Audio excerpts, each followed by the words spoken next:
and gentlemen, welcome to Bishop Mulandi YouTube channel.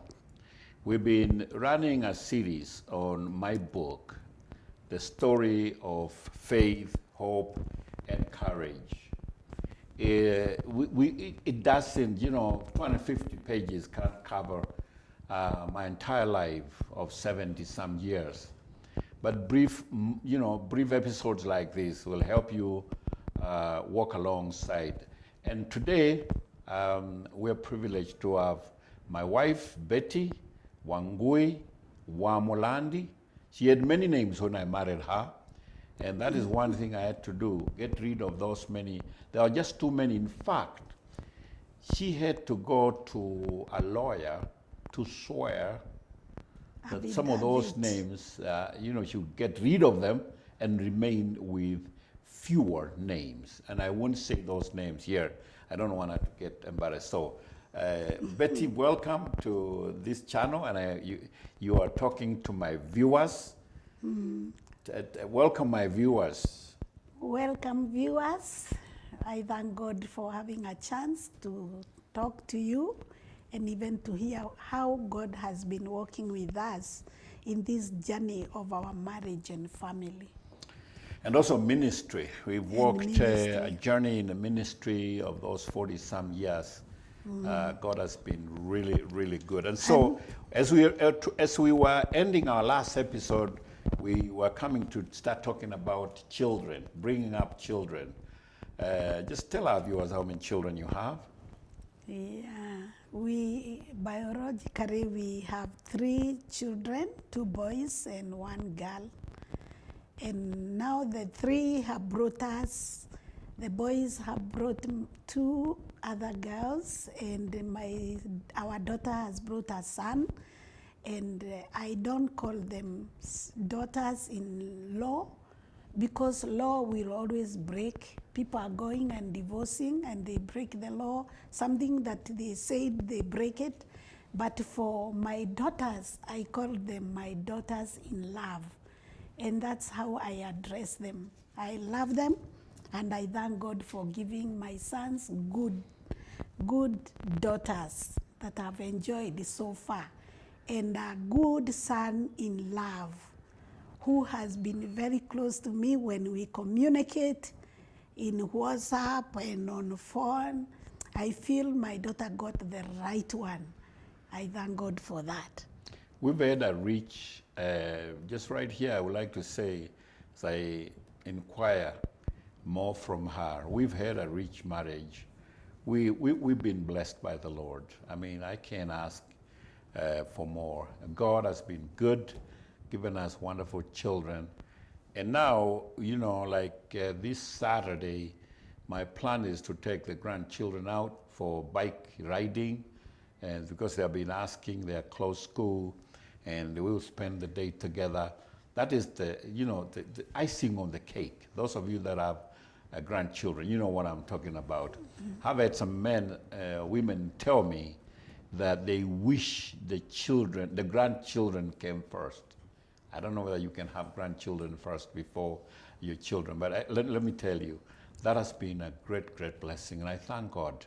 We didn't do anything better than other people, but I just want to say God has been really, really good to us. Now, Betty, run us through the experience you went through with your son being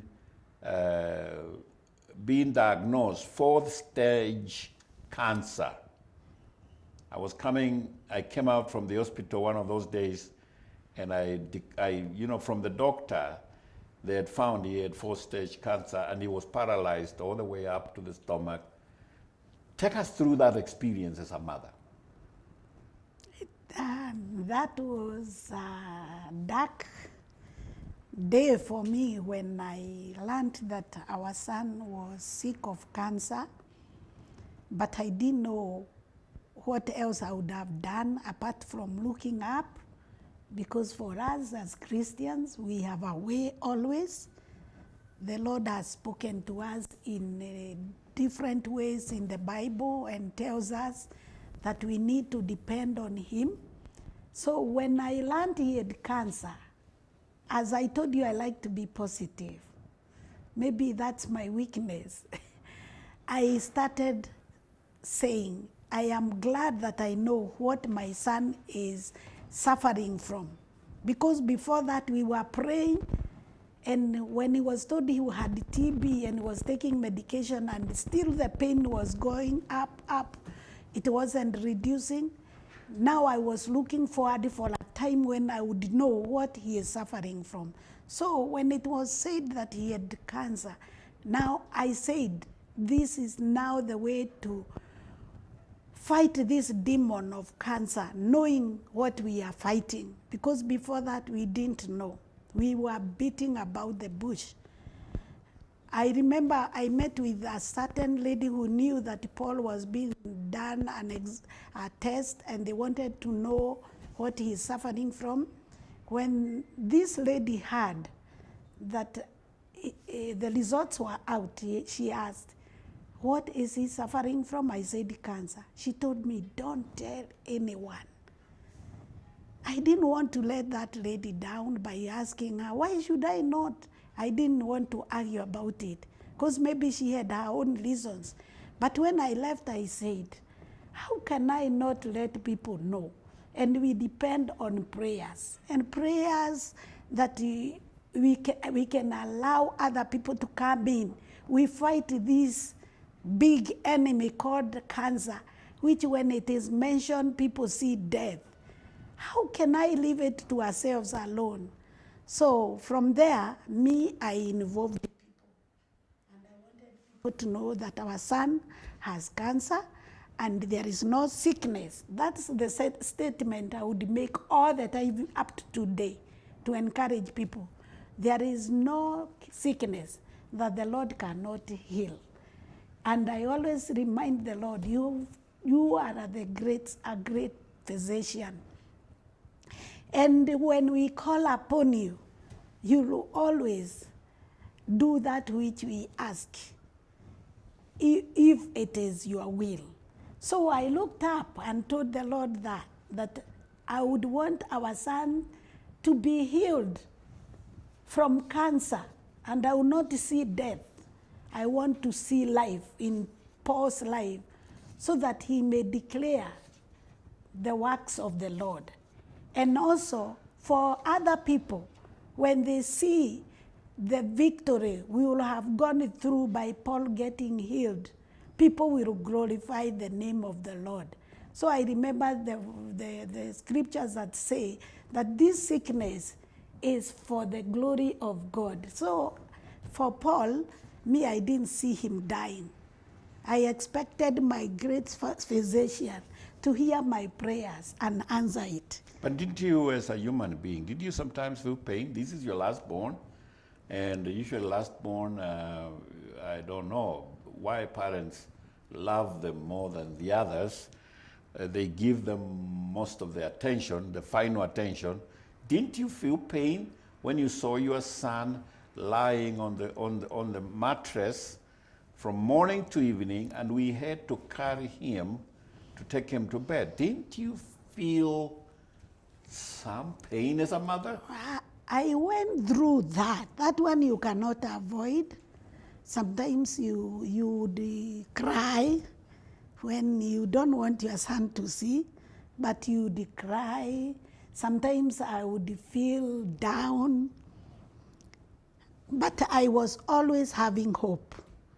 As a human being, I would be down, but I never made my eye face anywhere else, or my focus. I made sure I focused on the one who saved me and who has many good promises for me. That kept me. So whenever I would see him, me as carrying him to take him back to bed, bring him in the morning, and people coming to visit, I always knew that this is going to pass. And if Paul would say, what I used to tell him, that this will be history. We would be talking about it when it is past. And you see, now we are talking about it when it is past. It is past now. But that time it was hard. One of the things that made it too hard for me, even now when I think, is that he was just married and they had finished, I think, 1 year and something for them to get the baby. The baby came the second year. Mm-hmm. And he started feeling sick, I think, after a time when they got married. He started having the backache. And then it continued. Some of the times we never knew the pain because they were with the wife. But when we learned that he has not even been sleeping, it was a bit hard for me. And then looking at the wife is a young woman. I was praying that I may be brought good girls into my life, and I promised I will love them. I don't want to be like a mother-in-law I see on TV. You see, mother-in-law, although she does that to help us, do the opposite. She does the negative so that we may see ourselves. If there is anyone who does things that she does in that play, we do the positive. So for me, I was saying, if I get those girls to my boys, and maybe I should mention some of the things I prayed for to get a good girl, for God to get a good girls for my boys. Girls that would love cooking for my boys. Because the girls I would see today, they buy food from the kiosk and bring it in a thermos so that they sit down and eat. These girls do not practice what we know as a wife. A wife is supposed to be a home maker. Mm-hmm. And because that's what we teach, I was longing for girls who would love to cook. And I was longing for girls I myself purposed I will love them despite of their weaknesses. I will major on their goodness. And I'm telling you today, I look at the girls that were brought. They love cooking. They love cooking. I go there, I even without them knowing I'm going, they are cooking. They are talking of Moses loves this. When I go to Irene, she says, Paul tells me that Mom used to cook food which had soup on the side. Mom loves cooking, even if it is a mukimo. She has to make something that would make the mukimo go down.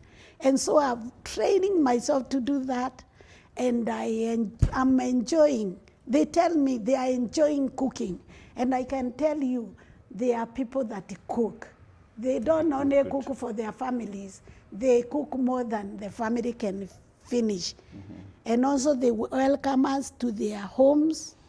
We always meet at least once a month as a family, and they welcome us to their homes. That means they are good girls. Very good. Now, you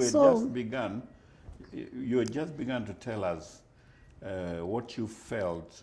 Irene was newly married. They had a little baby, and here is her husband, your son, who is paralyzed all the way. Yeah. He can't even sit up. You just began to tell us something. That was very hard, knowing that the wife is young, and what has happened to Paul.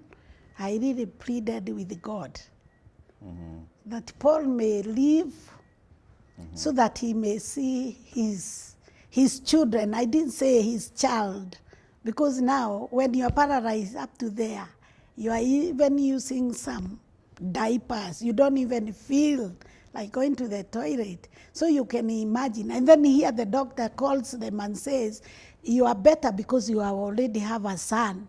You may not get any more children. You see? But for me, I took it like, you are going to have children. I wanted Paul to live to see his children. Mm-hmm. And for sure, God heard my prayers. And I wanted God to keep Paul for her. For his wife. Mm-hmm. Yes, Paul to be kept alive for his wife. No, because marriage, we need two people.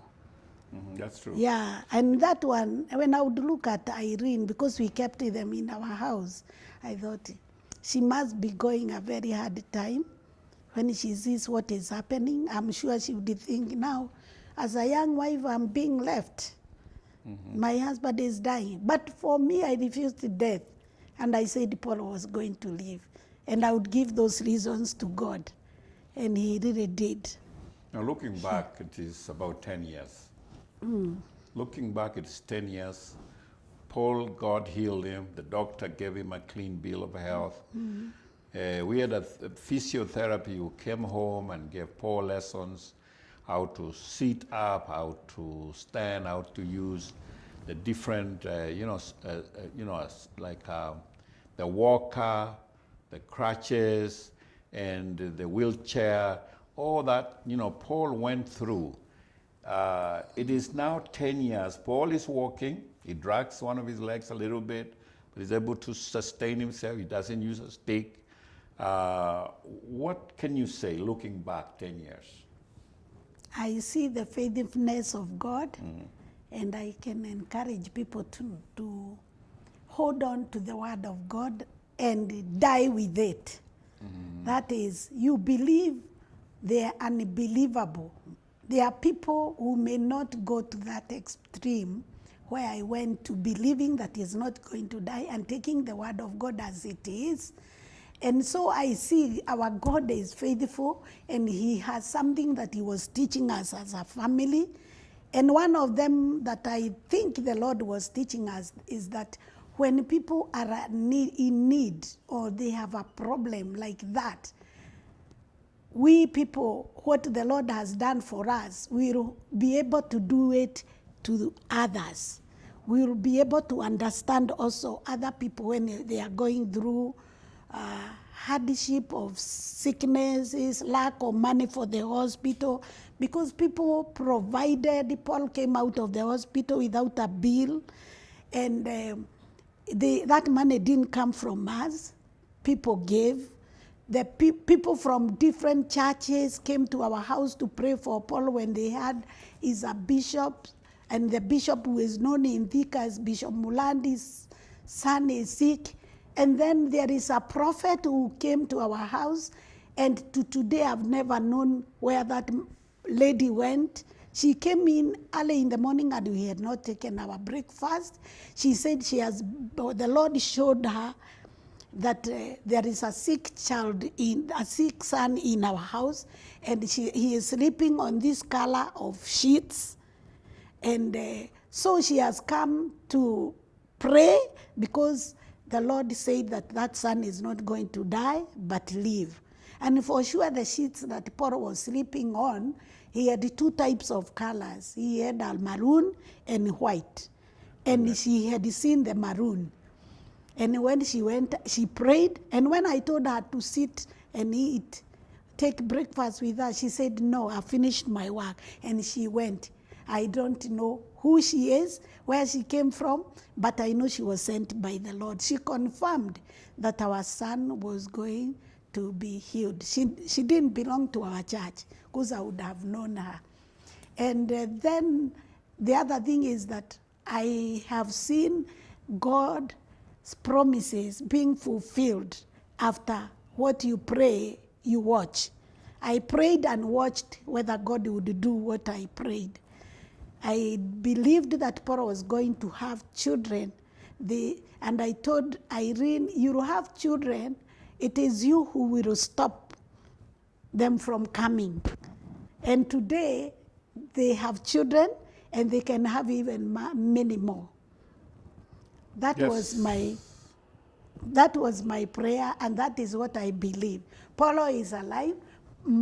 Irene has a husband, and I can see how God is using Irene and Paul in the ministry. So there was something that God had for Paul ahead of him. And now we can see, because he is already in the ministry and very committed, and you can tell, hajajiwekelea hiyo, it is coming from the heart. God is giving him revelation from his word, and he is bringing up things that we cannot imagine from that young young son of ours. And there is something you asked, what I felt that he's our lastborn, and maybe because of the love I have for him. For me, I would say a child is a child. For mothers, I think and maybe I'm different, children are children before a mother. And we as mothers, we would want to balance our love for all of them. For me, I felt this is a son that needs to live, not only thinking about him as my beloved. He was a son like any other, and he was too young to die, but I wanted the will of God to be done in all that. But I showed the Lord my desire. In Psalms 37, verse 4, kept me a lot, and it keeps me a lot. Where it says that if you delight in the Lord, He will meet the desires of your heart. Mm-hmm. And then He says, commit your ways to the Lord. Trust Him, and He will act. Mm-hmm. So I knew when I delight in Him, and I trust Him and commit that to God, He was going to act. And then the other verse is the one that says that the Lord will always hear the cry of the righteous. I really cleansed myself whenever I went for prayers. And even today, my first thing is to cleanse my life, make the Lord accept me before His throne, so that He can hear my prayers or my petition. So that one really helped me. I knew the Lord was going to act, and for sure He has acted. Amen. So I felt for Irene, but today she has the joy of the Lord. I have the joy of the Lord. We are happy that that family is serving the Lord with us. Glory, glory, glory, glory. Amen. Viewers, I just hope that this is encouraging you, and especially those of you that have a sick child, have a sick member of the family. And at this time we are recording this, it's a COVID season. People are dying left and right from COVID. We've just lost several generals in the ministry from COVID, and we're praying. We're praying and, listening to Betty talk about God's healing upon her son. This can be multiplied from place to place as you trust in God and serve God in our lives. This has been a rich moment listening to Betty Mulandi, or Reverend Betty Mulandi. She is my partner and my wife of 42 years, and we've gone through some wonderful times both in ministry and in family. I just wanted to bring her up today to encourage you. Viewers, before you switch off, please make sure you subscribe. And after subscribing, I just want you to like the page and make comments, write some things, write to us and tell me what you're going through, ask for prayers, things like those. And next episode, as it comes, please don't miss it. I'm going to talk about Rwanda. I'm going to talk about Rwanda, the genocide in 1994. Let me tell you, it was one of the things that I would never want to see it again. I want to bring it live in my next episode, Genocide in Rwanda. God bless you very much, and thank you for watching. Thank you for being with us.